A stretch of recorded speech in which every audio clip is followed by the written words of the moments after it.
utilizar uma whey protein, utilizar suplementos com BCAA, que vão estimular essa síntese proteica, vai ajudar a recuperar um pouco mais rápido.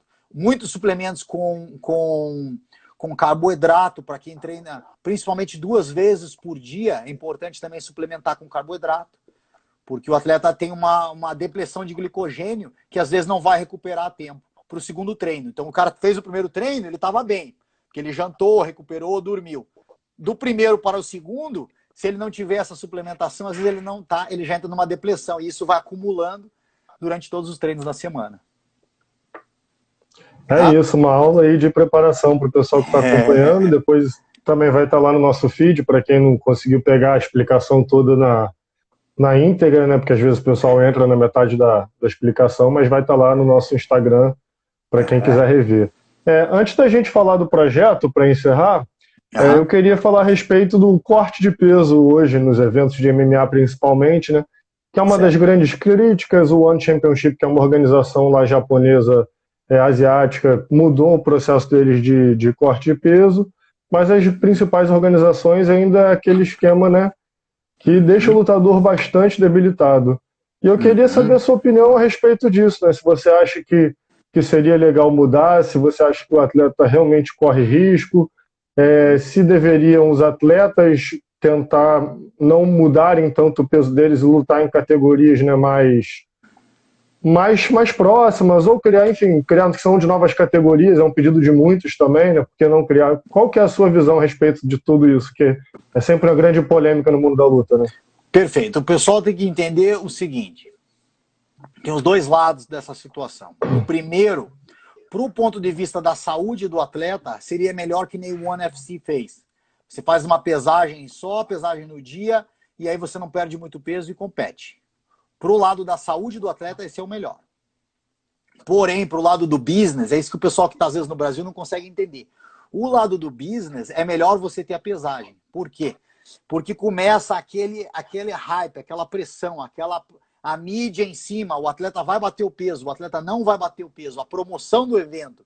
Então você pode ver que, por exemplo, um atleta que nem era grandes coisas alguns anos atrás, o Conor, ele ficou famoso por quê? Pelo jeito dele promover as suas lutas, pela sua mídia, do jeito que ele fazia na pesagem. Então a pesagem criou muito disso, dessa hype que o Conor fez. Então, para o lado do esporte profissional, é importante ter a pesagem. Tá? Para o lado da saúde, não é. Então eu, como professor universitário, com certeza recomendaria pesagem no dia. Para o lado profissional é melhor. O que tem que ser feito agora, então, para você minimizar esses problemas?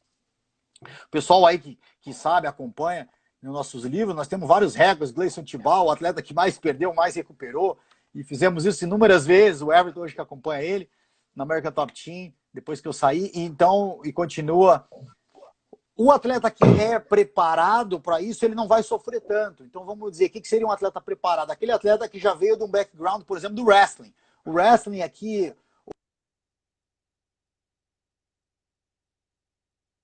Voltou? Voltou. Já ia falar, agora deu uma travada, mas já voltou. Pessoal ligando aí. Aí, o que acontece, Diogo? O wrestling tem, vamos dizer, pesagem a cada semana. Então tem atletas aqui que a gente acompanha, que eu vejo a pesagem semanal, quando entra em período de competição. Então ele tem que perder aí 4, 5 quilos na semana e repete isso semana após semana. Isso é ruim para a saúde? Mas ao mesmo tempo o atleta começa a entender melhor o seu organismo. Então, como pessoas, vamos dizer, escuta a caso do Tibau a perder 16 quilos, mas ele não desidratou 16 quilos. Então o que a gente fez? A gente entrou no camp, foi baixando o seu percentual de gordura e deixa a desidratação somente para o momento final, que seriam ali 24 horas antes da pesagem. Tá? Então, se você fizer da forma correta, com a ajuda de nutricionista e preparadores físicos, dá para fazer sim, e tem uma vantagem. Tem uma vantagem para quem faz direito. Hoje em dia diminuiu um pouco isso e fez com que os atletas subissem de categoria. Por quê? Porque a USADA, quando ela entrou em 2014 para 15, eu ainda estava lá na American Top Team, nós tivemos várias reuniões com eles, e eles fizeram o quê? Eles proibiram a utilização do soro. O pessoal às vezes não entende, não é que o soro faz mal, mas é que o pessoal faz o mau uso do soro, porque o soro ele pode diluir e acabar eliminando vestígios de hormônios, principalmente se for utilizado drogas orais, que o pessoal do futebol americano usava muito. Então, aí, por isso que eles fizeram. Tá? Então, é muito importante. E no UFC, e eles têm uma máquina tão precisa que ela consegue ver se você utilizou o soro pela plasticidade que o bag libera na corrente sanguínea. Então, isso em unidades muito precisas. Então, mudou um pouco todo aí o caráter. E você viu hoje, se acompanhar, vários atletas acabaram tendo que subir de categoria. E estão indo até bem. Tá? Então, tem os dois lados. Tem atletas que descem e tem atletas que sobem. Pela saúde, é melhor que você não desça, você buscar longevidade. Se você fizer isso muito, você está gravando o seu organismo, você tá tendo um desgaste prematuro, que eu diria aí que pode encurtar a sua carreira nos 2 a 3 anos, até mais, dependendo da maneira que for feita. Sem contar que tem casos de óbitos, né? Pessoas que morreram. Se você for deixar na desidratação, um grande importante detalhe aqui, é nas últimas 24 horas não desidratar mais do que 4% do seu peso corporal, Diogo. Isso é importante o pessoal saber, tá? Se você for deixar para desidratar, não mais do que 4%. Por quê? Inúmeras pesquisas mostraram que não só em lutadores, mas como atletas de levantamento de peso olímpico, powerlifters e outros esportes que você pode ter por categoria de peso, viram que até 4%, se você tem 24 horas para recuperar o peso, você consegue ter performance boa e nada vai acontecer de mal. Se você tiver 2% só do teu peso em desidratação com 24 horas, 99% da chance que não vai acontecer nada. Quando você começa a aumentar essa margem para mais de 4%, é ruim. O Colégio Americano de Medicina Desportiva recomenda que mais de 6% já tem risco para a saúde, 10% muito grande a chance de morte. Então, para deixar o aviso aí para a galera. Tá bom? Então, 4 seria o número... Assim, desculpa, pode falar. Pode completar. 4 seria o número... Não, vai lá, encerra aí. Desculpa, tá dando um delay aí, desculpa. 4 seria o número em 24 horas. Se você tem a pesagem no mesmo dia, vamos dizer, o One FC, campeonatos de jiu-jitsu, de combate, tem o mesmo dia, não mais do que 2%, até levantamento de peso e etc. Não mais do que 2% no dia. Tá bom? É importante ressaltar aqui, né, que tem um seguidor nosso dizendo que já teve resultados ruins por desidratação no dia do evento. Isso tudo que o Stephanie está falando é relacionado a atletas profissionais que têm acompanhação médica profissional. Nenhum deles faz isso por conta própria, nenhum deles... Porque tem muitos atletas, principalmente de jiu-jitsu, né, que são amadores, e aí tem que fazer esse processo de corte de peso ou passam por isso sem ter um profissional acompanhando. E eu acho que aí é que está o grande risco disso, né? Porque, enfim, se você não tiver acompanhamento profissional, podem ocorrer problemas mais sérios. Aí, ó, alguém escreveu ali, ó, passei quase 1 ano com a minha imunidade baixa. Sim, você tem um risco de adoecimento, porque você está cortando nutrientes do seu organismo, então se você não fizer de forma correta, pode não só perder performance, como acabar ficando doente. Tá? Diogão, queria dar uma dica para o pessoal, para evitar o overtraining. Saiu um aplicativo novo, não tem nada a ver com isso, tá? Mas não ganho nada por isso, mas só para deixar aqui. É HRV4 Training, em inglês. HRV4 Training. O que é o bom desse aplicativo? Tem uma coisa que é chamada variabilidade da frequência cardíaca, que vem já de anos lá na Rússia, foram os pioneiros a desenvolver. Com a ajuda de eletrocardiograma, você consegue ver como que oscila o seu sistema simpático e parasimpático do seu coração, entre batimentos e etc. E isso tem uma relação muito grande com o estado do seu sistema nervoso central, do seu organismo, se você vai entrar em overtraining ou não. Essa tecnologia depois foi sendo simplificada e o Polar, se você usar o Polar H7 ou superior H9, H10, H8, desculpa, H10, tem aplicativos de graça, mas você precisa do Polar e você tem que fazer essa mensuração 1 minuto todo dia de manhã. E esses aplicativos, eles ajudam a fazer o quê? Eles fazem um equilíbrio do seu organismo e tentam te dar um feedback para dizer se o teu organismo está pronto para treinar pesado ou não. Tá? Então isso já tem algum tempo. Agora, o que é legal desse novo aplicativo que eu quero deixar aí para a galera? Comecei a usar tem poucas semanas, tem um estudo novo que conseguiu validar ele só com a utilização do celular.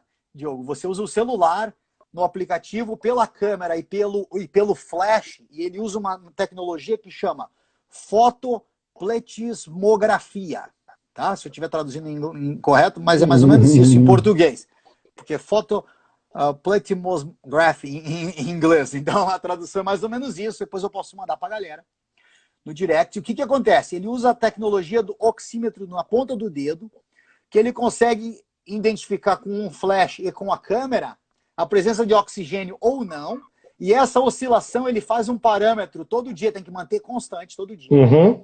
E aí ele consegue te indicar se você está preparado para treinar mais pesado ou não, tá? E olha que legal. Aí não só validaram isso, eu já estava usando isso com o Polar, mas o Polar, o que é o lado, vamos dizer assim, não prático? Você acorda, vamos dizer, e eu fiz em mim mesmo, né, em vários atletas para testar. Você tem que acordar, você tem que fazer logo de manhã. Aí você tem que levantar da cama, tem que lembrar, você tem que botar o Polar, você tem que molhar o Polar, voltar para a cama e deitar, certo? Aí às vezes, nesse meio tempo, toca o telefone, você tem alguma coisa, você esquece, você perde um dia. Com essa nova tecnologia, você deitado acordou, você já põe o dedo no aplicativo, ele já mensura e já está ali direto. Tá? Então, muito prático. E outra coisa interessante, principalmente para quem trabalha, para quem treina muito pesado, muito intenso. Eles fizeram agora um estudo novo, fizeram 2 grupos de ciclistas, um grupo usando a periodização com treinadores, tudo correto, e o outro grupo utilizando esse aplicativo que eu falei, o HRV4 Training. Viram que o grupo que treinou com essa metodologia, eles conseguiram ter melhores resultados ao final do estudo. Por quê? Porque eles conseguiram entender o organismo. Opa, hoje está planejando, vamos dizer, eu treinar 10 sprints, meia hora de trabalho intervalado, etc, etc. Mas o meu organismo está me dando feedback que eu não estou pronto. Aí eles adaptavam, deixavam para o dia seguinte. Então os 2 grupos fizeram o mesmo volume de treinamento, a mesma intensidade, mas o aplicativo dava esse feedback. Posso treinar? Não posso treinar tão pesado. Tá? Então fica a dica aí para o pessoal que compete, principalmente para quem compete, tá? Ou para quem treina muito intenso todo dia. Ele vai te dar uma análise do teu sistema simpático, parasimpático, como é que teu organismo está lidando com o treinamento, e não só com o treinamento, ele tem outras funções, né? Essa é a mais importante, mas outras funções, como ele faz um parâmetro do teu sono, você põe quantas horas você dormiu, se o teu sono teve uma qualidade boa, se você está sentindo vontade de treinar, então ele vai criando vários gráficos para você ver, opa, tem alguma coisa errada aqui comigo, tá bom? Show de bola, fica a dica então aí pro pessoal que pega mais duro. Bom, a gente está chegando na nossa reta final. Antes de encerrar, eu só queria apresentar a novidade aí pro Stephanie comentar, né? A gente subiu uma matéria que está lá no nosso site, a coluna do Stephanie no site do Tatame chama Treinamento Desportivo. Ele faz junto com, vamos ver se eu não esqueço ninguém, o Everton Bittar, o Carlos Alves, Fábio Vieira, o Diego Lacerda e falta o Pasha da Rússia, Pavel Pashkin. Isso aí. E agora a gente está abrindo para outros preparadores físicos e treinadores que quiserem ter o seu artigo publicado na Tatame. Todo esse processo de seleção vai ser feito pelo próprio Stephanie e os outros colaboradores, através do e-mail especialista@tatame.com.br. Todas as dúvidas estão explicadinhas lá na matéria no nosso site, né? Então acho que é muito mais fácil o pessoal acessar lá para tirar as dúvidas, ler, ver como faz para participar. E eu queria que o idealizador comentasse aí rapidamente qual que é a ideia disso, a proposta, para a gente encerrar essa live aí. Perfeito. Então, como a gente já disse, vem fazendo esse trabalho desde 2012 na Tatame, e agora nós, os colunistas, eu, o Everton, o Fábio, o Diego, o Pasha, nós decidimos, e conversamos, claro, com o pessoal da Tatame, com o Diogo, e com a direção, para estender isso, aproveitando por quê? Pelo momento que nós estamos vivendo hoje, dessa pandemia, todo mundo tendo que se adaptar, fazer aula online, mostrar o seu trabalho. Então esse novo espaço agora, para você que é treinador, para você que é pesquisador, só uma coisa, perguntaram o nome, alguém escreveu ali, HRV4, já. Esse que é o... Obrigado, Lucas. Abração. Então o que acontece? As instruções estão lá, o pessoal vai lá, segue as instruções e vai fazer a submissão do seu artigo. Não paga nada para fazer isso, nós vamos selecionar os melhores. Claro, se tiver alguma correção, nós vamos mandar um e-mail, falar, arruma aqui, mexe ali. E a ideia é publicar sem maiores complicações para dar o espaço, então, para você divulgar o seu trabalho. Então, você que tem academia, você que é treinador, você que é pesquisador, que é profissional de educação física, Então, manda o seu artigo, segue lá. O coach Carlos Alves está assistindo aí. Ele também vai ficar encarregado de receber os e-mails. E a gente vai mostrando, dando feedback e vai divulgar esse material. Então, é bom para você mostrar o seu trabalho para os seus alunos, os seus atletas. Tá? Então, vão ter 2 sessões, uma parte mais científica e uma parte mais básica, que é como a gente fazia na coluna. Então, vamos dar um exemplo, você tem um atleta e você implementou um modelo, aí vamos dar um exemplo, você escutou agora nessa live, implementou esse HRV4 e ele ganhou o campeonato estadual. Você quer montar lá e você vai escrever esse artigo, nós vamos publicar também. Tá? Então, estão mostrando aí esse lado do treinador, o lado do dia a dia aí, aspectos psicológicos e etc. Então, um trabalho que nós estamos fazendo aí. É isso. Bom, agradeço pela sua atenção, Stephanie. Galera, não deixa de acessar lá, a gente vai divulgar mais sobre o projeto aí nas nossas redes sociais também. Tenho certeza que o Stephanie também vai continuar divulgando, ele principalmente que está no meio, né? E sintam-se todos convidados, a ideia é dar voz para todo mundo mesmo. E não deixa de acessar lá o nosso site para saber tudo sobre o mundo das lutas. Espero que em breve a gente consiga retornar aqui para outro bate-papo. Muito obrigado, viu, Stephanie? Valeu, um abraço, galera. Valeu, pessoal. Até a próxima. Os